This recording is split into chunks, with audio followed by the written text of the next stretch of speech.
Hello everyone, আসসালামু আলাইকুম। আশা করি সবাই খুব ভালো আছেন, সুস্থ আছেন। আমার আরেকটি নতুন ভ্লগে আপনাদের স্বাগতম। আমার ভ্লগে আপনারা সবসময় আমার ডেইলি লাইফস্টাইল বলতে রান্নাবান্না ও টুকটাক হাতের কাজ সব কিছু নিয়ে দেখতে পান, আর সব থেকে বেশি দেখতে পান রান্নাবান্না নিয়ে। আসলে মেয়েদের রান্নাঘরটাই বেশি সময় কাটানো হয়, যার জন্য এইসব নিয়েই বেশি ভিডিও করা হয়। তবে আপনারা চাইলে বলতে পারেন অন্য কোনো কিছু ভিডিও দিলে আপনাদের ভালো লাগবে কি না, সেটাও আমাকে বলতে পারেন। আর ভিডিওটি যারা ক্লিক করেছেন, আমি বলবো ভিডিওতে একটি লাইক দিয়ে ভিডিওটি দেখা শুরু করবেন। আর ভিডিওর কোনো অংশ ভালো লাগলে চ্যানেলটি সাবস্ক্রাইব করে পাশে থাকবেন। তো ওখানে আমি গতকাল বিকেলেই আর কি মাছটা কেটে কেটে রেখে দিয়েছিলাম সেহরির জন্য, আর এখন আমি সেহরির রান্নাটাও উঠিয়ে দিয়েছি। এখানে ডাল উঠাই দিছি, আর এদিকে যে ইলিশ মাছ এটা আর কি ভেজে নিব। এটা বেগুন দিয়ে ভাজি করব, আর এই ভাজিটা আসলে সবার খুব পছন্দের, কারণ ইলিশ মাছটা শুকনো ভাজিটাই মনে হয় বেশি ভালো লাগে। এরপর কিছু দুইটা ডিম ভেজে নিব ঝুরঝুরি করে, কারণ এটাও খুব ভালো লাগে, সবাই খেতে পছন্দ করে। তারপর কিছু ছালাদও করে নিয়েছি। এরপর চলে যাচ্ছি আমি দুপুরের দিকে। এখানে হাতের কাজটা অনেক দিন ধরে ধরছি, কিন্তু আসলে করা হয় না, অনেক দিন ধরেই ধরতে পারি নাই। তো ভাবলাম আজকে একটু ধরি। আসলে এই শরীরটা অনেক খারাপ ছিল, কিন্তু তারপর মনে হলো যে বসে থাকবো আরও বোরিং লাগবে, তো একটু কাজটাও অল্প একটু করে ফেলি, দেখি কেমন হয়। তো দেখেন আমার কাজটা আসলে এত ভালো লাগছে নিজের কাছেই, কারণ এখনও কিন্তু কমপ্লিট হয় নাই। পুঁথি লাগাবো, তারপর চুমকি লাগাবো, সবটা মিলিয়ে এটার লুকটা আসলেই মনে হয় অনেক অনেক সুন্দর হবে।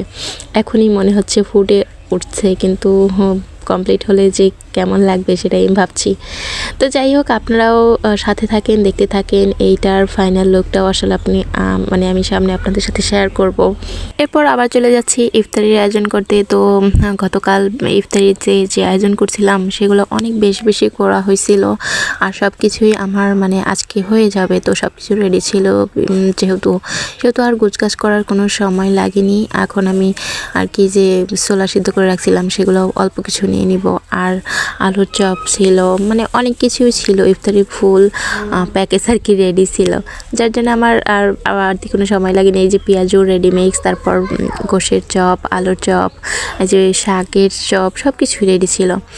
তো এক এক করে আমি সব কিছু রান্না করে নিচ্ছি। ছোলাটাও রান্না করে নিলাম, আর ছোলাটা বেশি পছন্দ করে আমার বর, একটু শুকনা করে, কিন্তু আমার শ্বশুর আব্বু আবার একটু নরম বা ভিজা ভিজা না হলে খেতে পারে না। তো দুইটা মিলেই আর কি আজকে রান্না করলাম। একদম শুকনাও করি নাই, একদম ভিজাও রাখি নাই।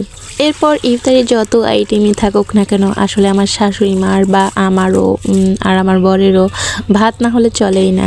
এই জন্য আর কি ভাতের সাথে আলু ভর্তা দিয়ে দিলাম, আর কিছু লাউ শাক পাতা ভর্তা। এই ভর্তাটা আসলে খেয়ে ভালোই লাগছে, যেহেতু এই জন্য আর কি এই ভর্তাটা আবার দিলাম। আর এখানে আমি ভেষনটাও রেডি করে নিয়েছিলাম, আর এখন কিছুক্ষণ 10-15 মিনিট আগে বেকিং পাউডারটা দিয়ে আবার একটু ভালোভাবে ফেটিয়ে নিচ্ছি, আর তাহলে এই চপগুলো অনেক ফুলকো ভালো সুন্দর হয় আর কি। এখন আমি এক এক করে আর কি চপগুলো ভেজে নিচ্ছি, আর এখানে তেলটা পারফেক্ট গরম হয়েছে কিনা সেটা আমি চেক করে নিলাম। আসলে শরীরটা আসলে আজকে অনেক খারাপ ছিল, কিন্তু তারপরও সব কিছু আর কি করে গ্যাসেই করছিলাম। বেশিরভাগ সময় মাটির চুলায় রান্না করা হয়, কিন্তু আজকে 2-1 দিন আর কি গ্যাসেই করা হচ্ছে। যাই হোক, এভাবে আর কি আমার সব কিছু রান্নাবান্না হয়ে যাচ্ছিল, আর ওদিকে আমি বাকি সব কিছু গুছিয়ে রাখছিলাম, ইফতারের শরবতটাও। আর হ্যাঁ, আমার হাতের কাজের ভিডিওগুলো যদি আপনারা সম্পূর্ণ আকারে দেখতে চান, সেটা আমাকে কমেন্ট করে জানাতে পারেন। আর হাতের কাজটা আসলে করলে মানুষ অনেক ভালো থাকে, মেন্টালি অনেক ডিপ্রেশন থেকে দূরে থাকে, অনেক স্ট্রেস থেকে দূরে থাকে, নিজের মনটাকে অনেক হালকা করে নেওয়া যায়, যেটা আমার মনে হয়, আমার খুব ভালো ফিল হয়। যার জন্য আমি এই কাজটা কন্টিনিউ করার চেষ্টা করছি, আর নিজেকে ঠিক রাখার, নিজেকে সৎ রাখার চেষ্টা করছি। তো আজকের ভিডিওটি আমি এখানেই শেষ করছি। সবাই ভালো থাকবেন, সুস্থ থাকবেন, আর আমার জন্য দোয়া করবেন। আল্লাহ হাফেজ।